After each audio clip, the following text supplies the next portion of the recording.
मीठी मीठी बोली दादा तोर दुनिया ले हावे सो जंगल झाड़ी कौन पूछे गांव गली सब वो धीरे धीरे तय हर मौला धीरे धीरे तय हर मौला मोही डारे वो भीतरी करे जा डोले मोर हायगा दादा भीतरी करे जा डोले मोर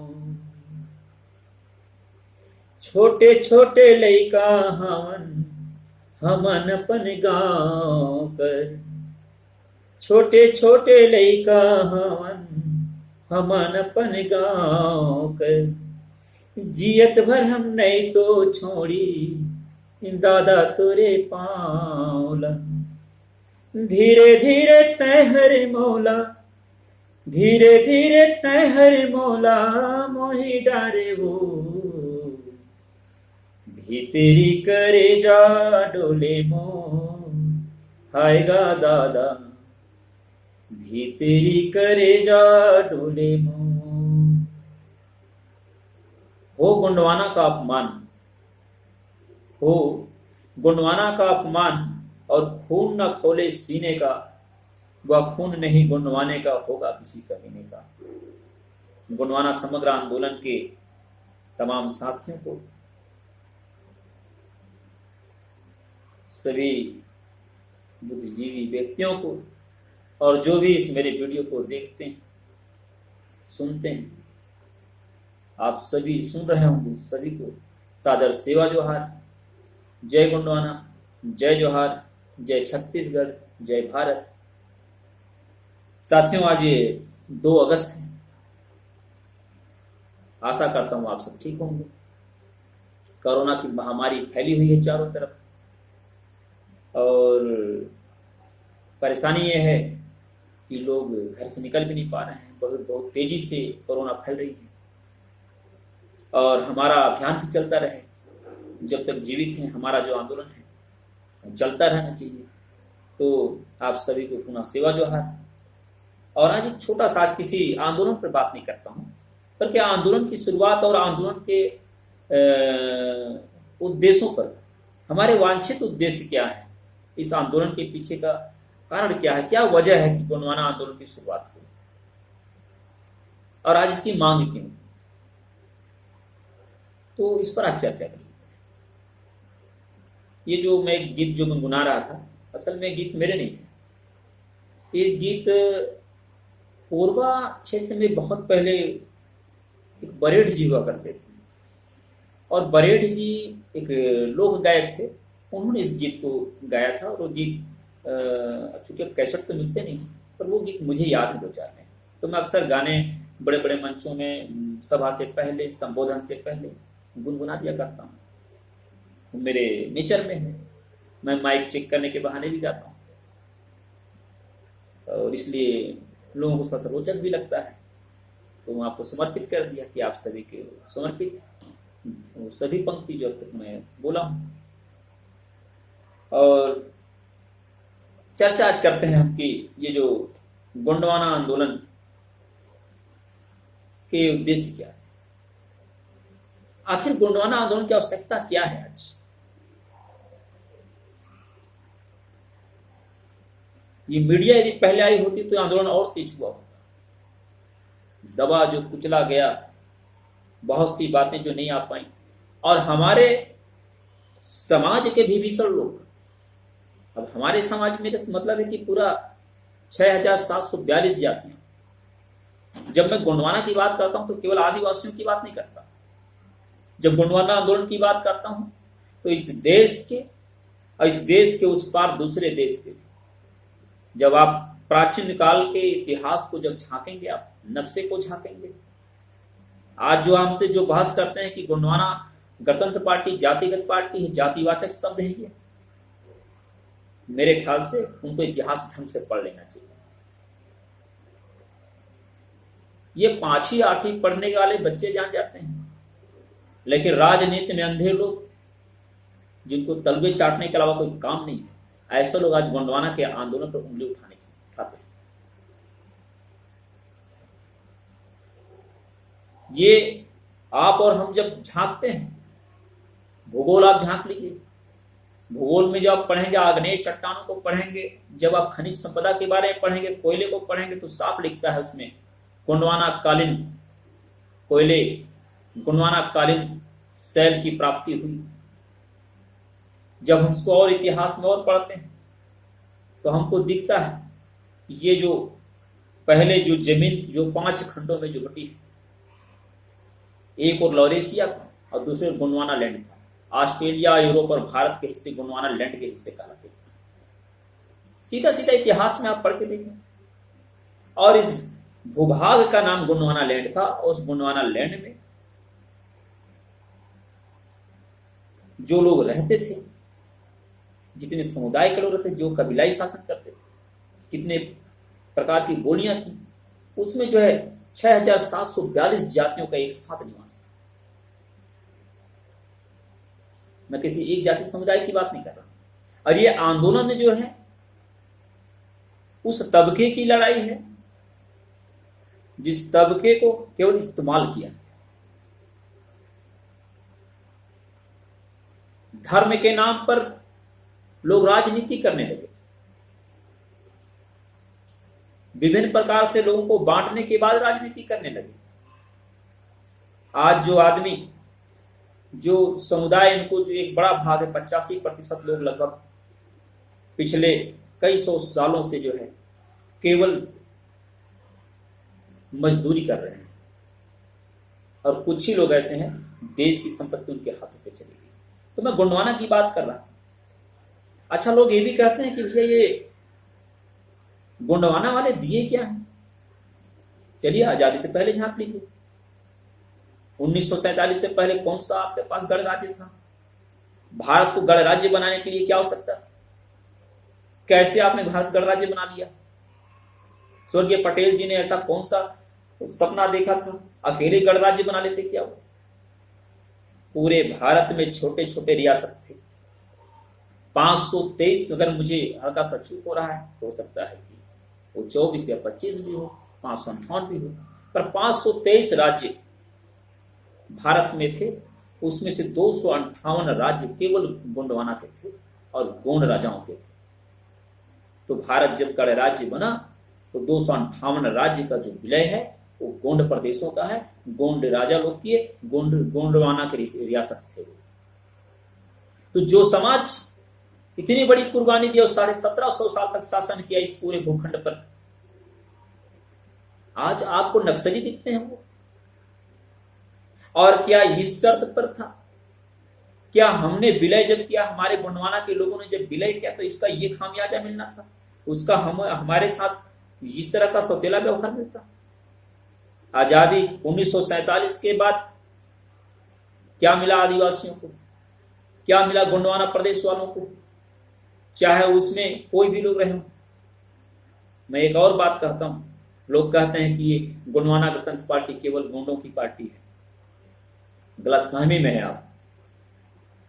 हम जो है सभी वर्ग को लेके चलने की बात करते हैं। सभी वर्ग से मतलब है जो मजदूर है, किसान है, जो सड़कों पे काम करते हैं, जो जंगले में रहते हैं, जो गांव में रहते हैं, जिनके साथ अन्याय हो रहा, वो किसी भी जाति का हो सकता है, किसी भी समुदाय का हो सकता है।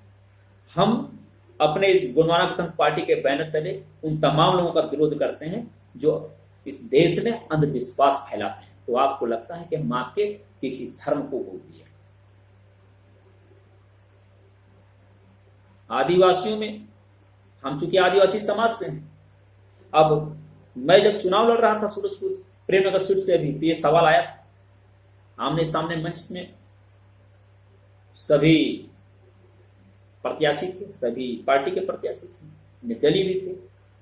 मुझसे पूछा गया था कि मैं केवल आदिवासियों की ज्यादा बात करता हूं। मेरा भी ये सवाल था कि आप मुझे बताओ, आपके 4 बच्चे हों, सबसे छोटा बच्चा जो बहुत किनारे बैठा हो और रो रहा हो और उसको कमी हो दूध की, तो दूध आप उसको पिलाओगे कि जो बच्चा आपका 12 साल का जिसका पेट भरा है आप उसको पिलाओगे?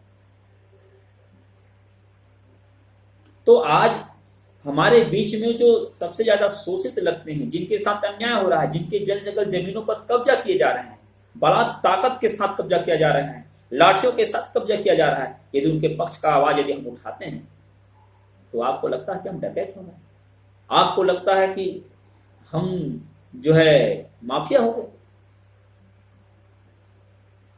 तो लगने दीजिए, क्या फर्क पड़ना है इससे। गोंडवाना का जो आंदोलन है, ये आंदोलन जानो छानो और मानो पे चलता है।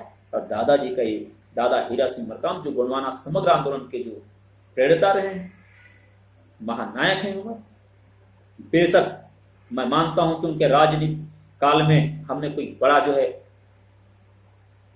शासन नहीं कर सका, हमारे विधायक और मंत्री अभी नहीं है, पर इस बात को बड़े दावे से कहते हैं हम कि गोंडवाना गणतंत्र पार्टी, बाकी जो दल है, राजनीतिक दल हैं, उनके जैसे साड़ी कंबल जब साल भर ही बड़े बड़े चुनाव की बात करते हैं, बड़े बड़े लोगों का समाज सेवा की बात करते हैं, और जब चुनाव आता है तो चुनाव जीतने के लिए फेरी वाला बन जाते हैं। इनके ये कंबल, साल, साड़ी, ब्लाउज, टोपी, कंघी, फीता, पैसे, दाऊ, बुर्जी, ये बांटते हैं। शर्म आनी चाहिए। मेरी आवाज सुन रहे हो तो सुने, झांक लो अपने अंदर, अब पूछ लो कि कितने तुम समाज सेवा करते हो, और यदि तुम अगर दारू मुर्गी पैसा नहीं बांटते तो तुम चुनाव जीतते क्या करें। तो एक भी ऐसा व्यक्ति बताए उसने ईमानदारी से, है कहा अपवाद स्वरूप कोई हो भी सकता है, इतना बड़ा देश है, मेरी निगाह वहां तक पहुंची नहीं। एक आध अपवाद हो सकते हैं उस पार्टी में भी, देखिए अधिकांश लोगों को मैं देखा हूं हमारे क्षेत्र में तो बिल्कुल ऐसे ही होता है। बहुत से क्षेत्रों में आप हमें कहते हैं, उनसे कह दो जाकर, मैं अक्सर मंचों में कहता हूं कि उनसे कह दो जाकर जो हम पर उंगली उठाते हैं कि किरदार अपना देख ले, हमें आईना क्या दिखाते हैं। ये जो गोंडवाना का आंदोलन है, ये जो है इसके अलावा किन चीजों से जुड़ी हुई। तो आजादी 1947 से पहले इस देश में 258 राज्य हमारे गोंडवाना रियासत के थे, जो हमने विलय किया और देश को राज्य बनाया। हम आपके साथ थे, हम चाहते थे कि इस देश का जब हर आदमी जब उन्नति करेगा, हर आदमी जब विकास करेगा, तो हमारे लिए भी कानून हमारे हिसाब से बनाए जाएंगे, हमें भी मौका मिलेगा, हमारे समाज को मौका मिलेगा, हमारे तभी कुछ लोगों को मिलेगा। और इसके लिए भारत के संविधान में जो आदिवासी बाहुल्य क्षेत्र थे, अनुसूचित क्षेत्रों के लिए 5वीं अनुसूची का अलग से, 6वीं अनुसूची का अलग से, अनुसूचित क्षेत्रों के लिए अलग से उसके जो है संवैधानिक अधिकार और उसके उपबंध बनाए गए। लेकिन देश में पिछले आजादी के बाद पिछले 75 सालों से बारी बारी से शासन करने वाले दोनों राजनीतिक दल एक नागनाथ एक सांपनाथ की भूमिका में है, और दोनों ही पार्टियों ने आदिवासियों के हिस्से में क्या दिया, विस्थापन हमारे हिस्से में आया। सरकारों को जब कभी कोई पावर प्लांट लगाना हो तो आदिवासियों की जेब में लगा देंगे। आदिवासी कहाँ है? जंगलों में है, पहाड़ों में है, प्रकृति के साथ रहते हैं, कोई मूर्ति पूजा नहीं करते। ये पेड़ों के 5 तत्वों की पूजा करते हैं, पहाड़ों की पूजा करते हैं, उनसे जीवन मिलता है, उनसे ऑक्सीजन मिलता है। आदिवासियत को यदि आपने नहीं अपनाया, और ऐसे ही पूरे दुनिया के लोग विकास के नाम पर जल जंगल जमीन का अगर असंतुलित दोहन करते रहे, तो पूरे विश्व के पर्यावरण को एक दिन चट कर जाओगे और कीड़ों की तरह मरोगे। विकासशील देशों की स्थिति हम देख रहे हैं, अंधे हैं ये। तो गोंडवाना बोले कि गोंडवाना जातिगत पार्टी बन गई और इसका विरोध शुरू कर दिया, और सबसे ज्यादा विरोध विभीषण लोग भी करना शुरू किए।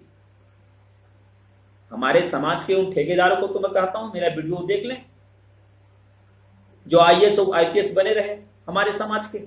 जब तक इनके पास पद था, ये कलेक्टर थे, एसपी थे, बड़े बड़े पदों में थे, इनके पास जवानी था, पद था, तेज था, बल था, काम करने की क्षमता थी, तब तक ये जी हजूरी में लगे हुए थे, कुर्सी तोड़ रहे थे, समाज इनको याद नहीं आया। और जैसे रिटायरमेंट का समय आया, गोंडवाना महासभा, गोंडवाना गोंड महासभा, गोंडवाना फलाना सभा, पूरे सामाजिक संगठनों के नाम से कूद पड़े और समाज की ताकत को दिखा करके जाके फिर उन्हीं पार्टियों के साथ, उन्हीं राजनीतिक दलों के साथ मिल गए जो पिछले 75 साल से आदिवासियों के हितों की अनदेखी करके हमारे खिलाफ, हमारे समाज के खिलाफ, यहाँ के लोगों के खिलाफ साजिश करते रहे, उनके साथ खड़े हो गए। अब आप कहते हैं विकास हो रहा है।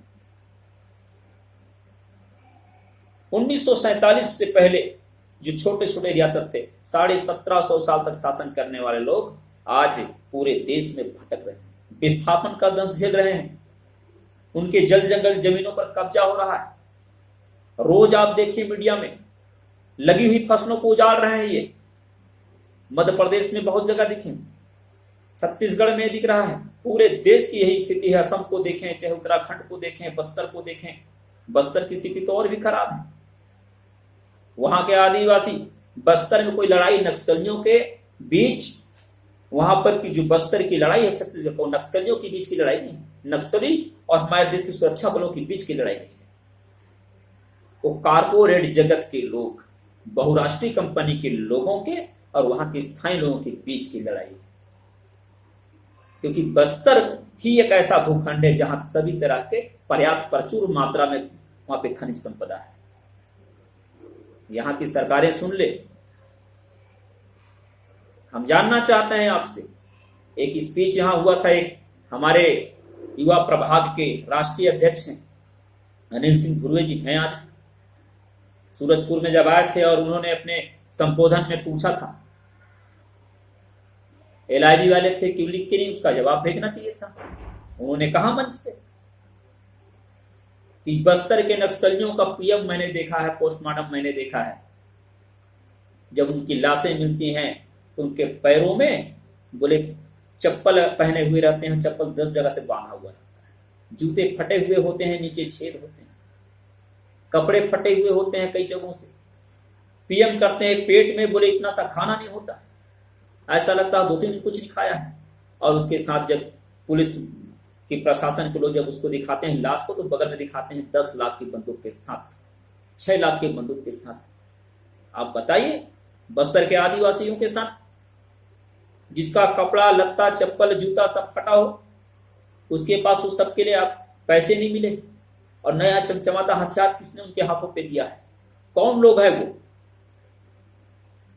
ये राजनीति का खेल है, इसको समझना पड़ेगा। ये आज खत्म नहीं होगी। उनके समस्याओं पे जिस तरह से आप उसके नक्सली समस्या को राजनीति ने जीवित करके रखा है, उसके माध्यम से वोट मांगा जा रहा है। अब तो हत्या कराने के काम चल रहे हैं, नेताओं को उसी में हत्या करवाए जा रहे हैं।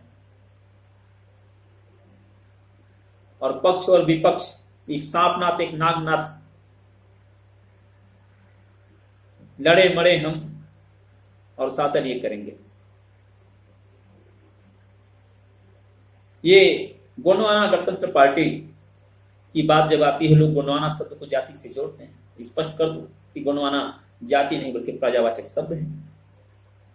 और इसके बाद अन्याय यहां नहीं होता है। आजादी के बाद 1952 से लेकर 1956 तक जब भाषावार राज्यों का गठन होता है, तब जो पंजाबी भाषी थे, जो पंजाबी में बात करते थे, उन्हें पंजाब दिया गया। जो कन्नड़ भाषी थे उन्हें कर्नाटका दिया गया। जो तेलुगु बोलते थे उनको तमिलनाडु मिल गया। जो उड़िया भाषा बोलते थे उनको उड़ीसा मिल गया। जितने भाषा थे उतने राज्य, भाषावार राज्यों का गठन हुआ। ये 0.1% वाले लोग थे, 1% और 2% वाले भाषी लोग थे। उन्हें उनके सम्मान और स्वाभिमान के हिसाब से भाषावार राज्यों का गठन हुआ। 1952 से लेकर 56 तक तो भाषावार राज्यों के गठन के साथ ही उन्हें राज्य दे दिया गया। इस देश में उस समय 7.5% लोग गोंडी भाषा बोलते थे, गोंडी लिपि बोलते थे। आज भी गोंडी संस्कृति, गोंडी भाषा, तमाम चीजें हैं। जिनको जानना है बस्तर चले जाएं। गोंडी भाषा क्षेत्र बहुत बड़े इलाके में फैला हुआ है, आज भी है। तो 7.5% लोग थे गोंडी भाषी। उस समय भी इन लोगों ने, जो देश के दोनों पार्टियां, राजनीतिक दल जो है, बारी बारी से शासन किए, लेकिन तब से लेके आज तक पृथक गोंडवाना राज्य की बात एक बार भी नहीं की। जबकि सदन में हमारे राष्ट्रीय स्तर के समाज के जो प्रमुख थे, राष्ट्रीय स्तर के जो नेता थे, इनके बीच में थे, उन लोगों ने कई बार इस बात को सदन में उठाया। पर हमें मालूम है अभी भी ये लड़ाइयां चल रही हैं, इस तरह का संघर्ष चल रहा है, वर्ग संघर्ष की स्थिति आ जाती है। ये तो इस बात के लिए बहुत परेशानी है लोगों को कि ये आदिवासी आखिर इतना जल्दी कैसे उठ खड़े हुए। इन्हें जब शिक्षा का छूट देना था तो इन लोगों ने हमारी संस्कृति में शराब जोड़ दिया।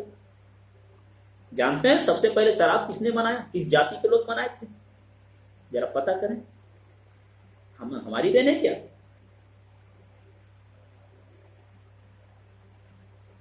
कभी अवसर मिलेगा इस पर भी बता दूंगा। मैं बोलना नहीं चाहता, बहुत ज्यादा तकलीफ शुरू हो जाती है और हम बोलते ऐसे ही, पर इस बात का साहस करना होगा। हम करते हैं साहस। मेरे नौजवान साथियों से ही मेरा निवेदन है, आप बोलें, सब्जेक्ट पे बात करें, तर्क करें, वितर्क बिल्कुल ना करें। तार्किक बातों पे रखें, ठोस आधार के साथ रखें। ये जानते हैं कि ये स्वाभिमानी लोग हैं। हमने आज तक इतने हजारों सैकड़ों हमारे ऊपर आक्रमण हुए हैं, उसके बाद भी आदिवासी अपनी संस्कृति को नहीं छोड़ा। आज बहुत से लोग लगे हुए हैं, धर्मांतरण बहुत हुआ है हमारा। लेकिन एक चीज आप नोट कर लें कि हर आदिवासी के घर में चले जाएं तो उसके जो अंदर का धाम घर, उसमें कोई मूर्ति नहीं मिलती। कुल देवी के नाम पे कुछ उनके नाम का जो शस्त्र होते हैं वो टांग दिए जाते हैं। हमारा एक जगह और होता है, बूढ़ा देव के रूप में हमने पिता को, अपने घर के जो पूर्वज होते हैं जो दुनिया से चले गए हैं, हम उनको भी हवन देते हैं। तो हमारा बूढ़ा देव कहलाता है। लोगों ने कई ऑब्जेक्शन किए, हम जय बूढ़ा देव बोलते हैं, उसमें आपत्ति है लोगों को। तो गोंडवाना आंदोलन को समझने की जरूरत है। गोंडवाना आंदोलन इस देश के मान सम्मान स्वाभिमान के साथ जुड़ा हुआ है। गोंडवाना आंदोलन यहाँ के किसान, मजदूर और पीड़ित व्यक्ति से जुड़ा हुआ है। गोंडवाना आंदोलन जल जंगल जमीन की लड़ाई लड़ता है। गोंडवाना आंदोलन इस देश के 6742 जातियों के साथ खड़ा है। ये जो जातिगत कहते हैं कि गोंडवाना केवल एक जाति की राजनीति करती है, वो हमें बुलाएं, डिबेट में हमसे बात करें, हम उन्हें बताएंगे कि आखिर क्या जरूरी है, क्या जरूरी नहीं।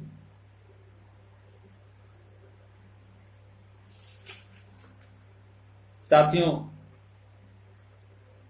ये जो गोंडवाना आंदोलन जो शुरुआत जो हुआ, कहते हैं आजादी के पहले से शुरुआत है।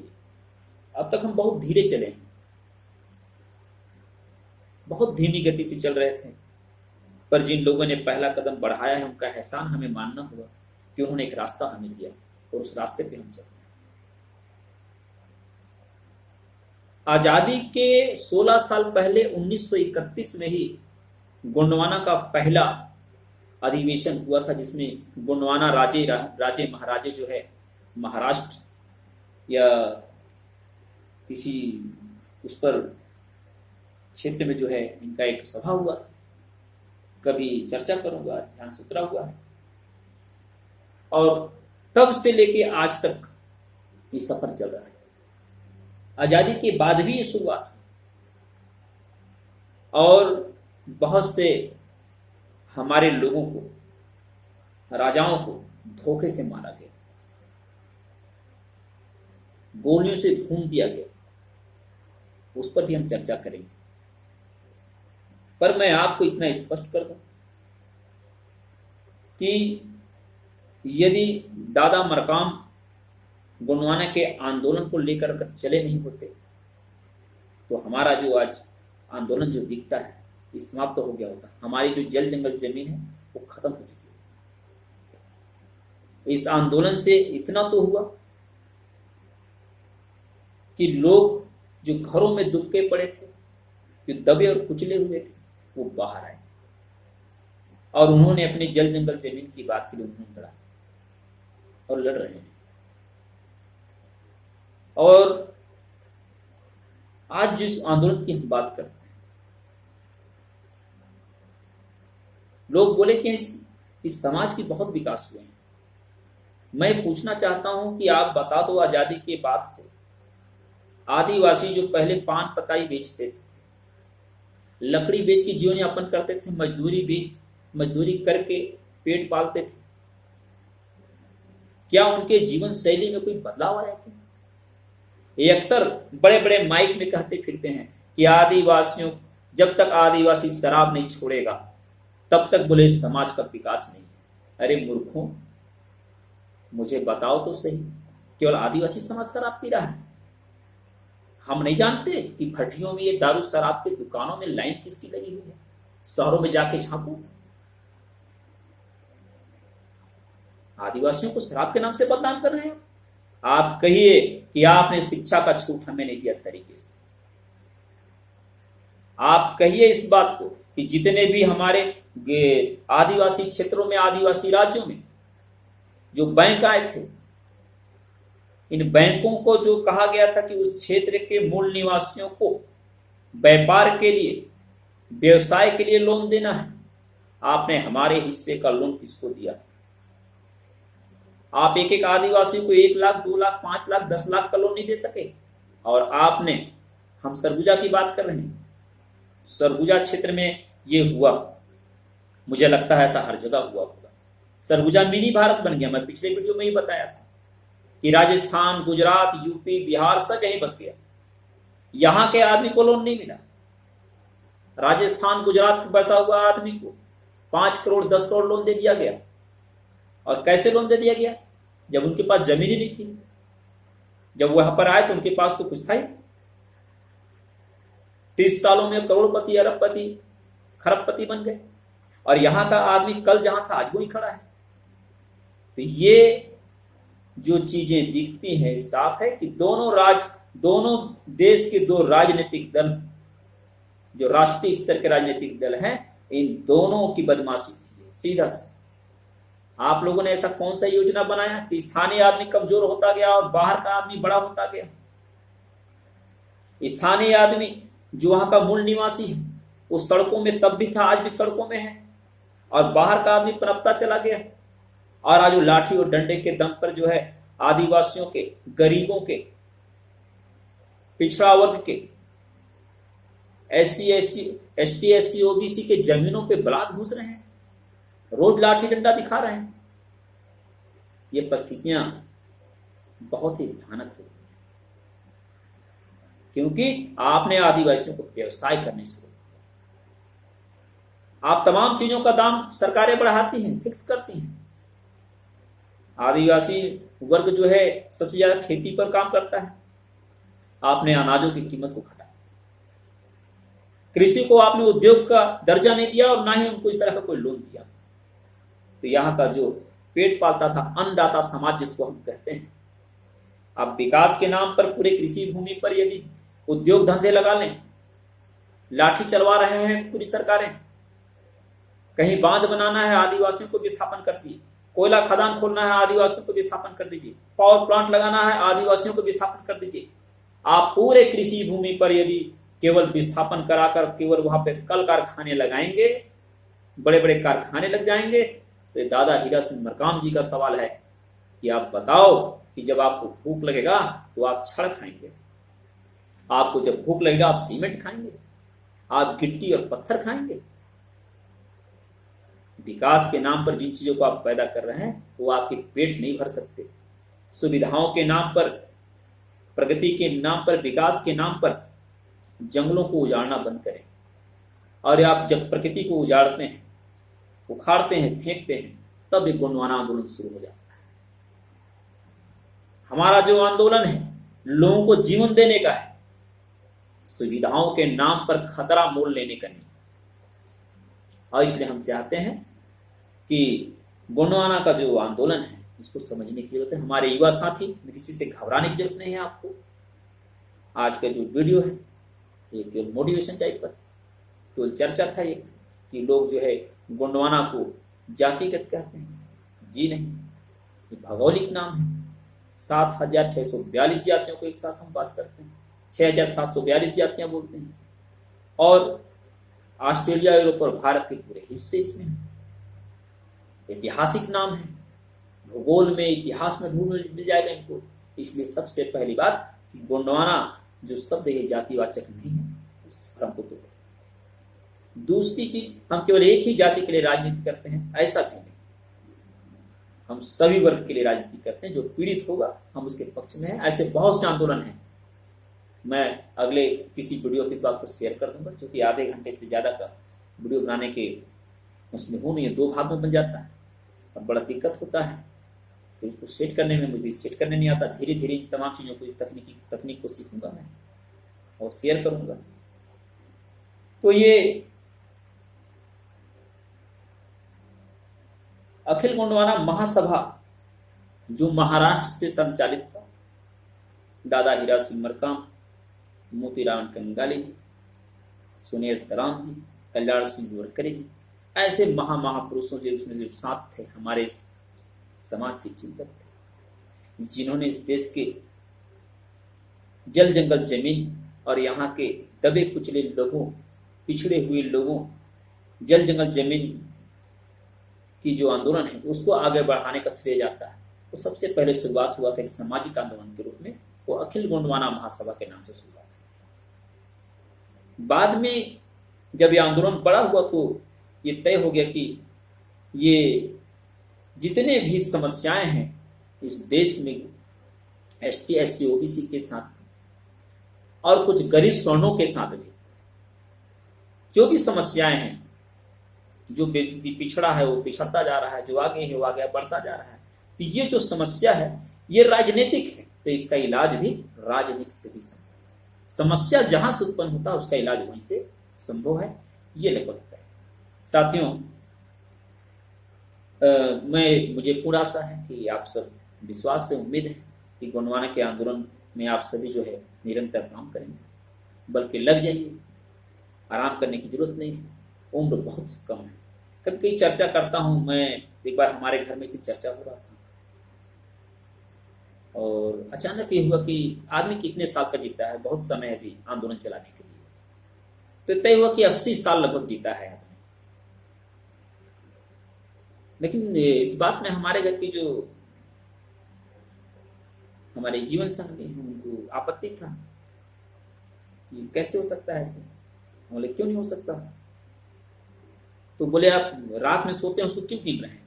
तो बोले 40 तो घटा दीजिए आप, रात में तो आप सोते हैं, कहाँ पर ज्यादा काम करते हैं उसमें आप। तो 80 में तो 40 पहले घट गया, अब बचा उसमें 40 साल। अब उसके पीछे फिर पड़ गई, बोले कि जो 20 साल है वो आप 1 से लेकर 20 तक लोग पढ़ाई करते हैं, स्कूली शिक्षा लेते हैं, बहुत परिपक्व नहीं होते। बोले 20 घटा दीजिए, घटा दिए। बोले 20 बचा है, बोले आखिरी के 70 के बाद का 70 से 80 तक उम्र घटा दीजिए। बोले वो ऐसा उम्र होता है कि आप कहीं जा नहीं सकते, रिटायरमेंट वाली स्थिति होती है। बोले तो बोले 10 साल बाकी है। बोले 10 साल में ही आपको आंदोलन ठीक करना है। तो साथियों, मुझे भी लगता है कि जो 10 साल का समय है